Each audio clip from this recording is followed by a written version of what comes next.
एक गांव था। उस गांव में पायल अपने बेटे आकाश के साथ रहती थी।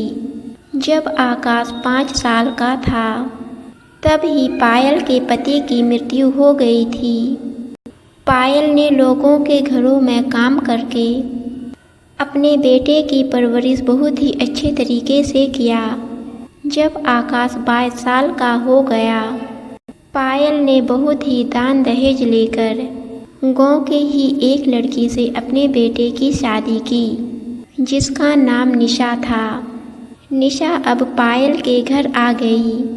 शादी को 2 महीने बीत गए थे। जैसे ही निशा ने कपड़े डालकर वॉशिंग मशीन चलाया, पायल बोली, बहू यह रोज रोज वॉशिंग मशीन मत चलाया करो, बिजली का बिल बहुत आता है, कपड़े हाथ से धो लिया करो, हमारा इतना बजट नहीं है कि इतना बिजली का बिल भरें। जी ठीक है मम्मी जी।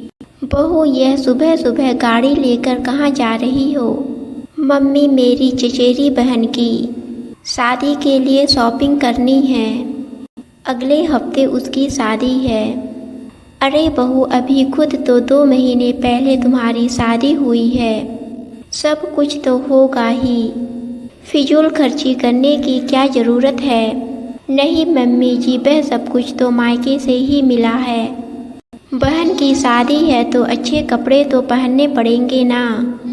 अच्छा तो ठीक है बहू, गाड़ी लेकर मत जाओ, ऑटो से चली जाओ, गाड़ी से आने जाने में बहुत पेट्रोल लगेगा, हम उतना अफोर्ड नहीं कर सकते।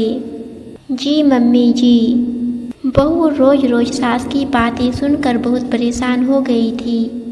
एक दिन अपने मायके से आते ही बहू ने एसी ऑन किया। यह क्या बहू, तुमने आते ही एसी ऑन कर दिया? तुम्हें पता है ना, हम लोग सिर्फ रात में ही एसी चलाते हैं, वह भी कुछ घंटे के लिए, और तुमने दिन में एसी ऑन कर दिया। तुम्हें अंदाज़ा भी है कितना बिल आएगा?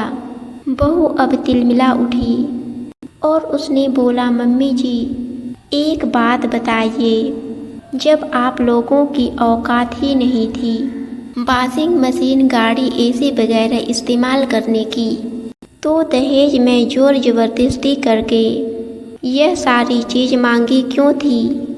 और इन सारी चीज़ों को देने के लिए जिन्हें कि आपको इस्तेमाल भी नहीं करना है, मेरे पापा को कर्ज लेना पड़ा था।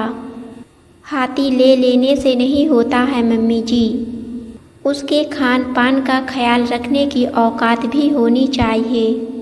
सासू माँ के पास बहू की बातों का कोई जवाब नहीं था और बहू तिलमिलाते हुए अपने कमरे में चली गई।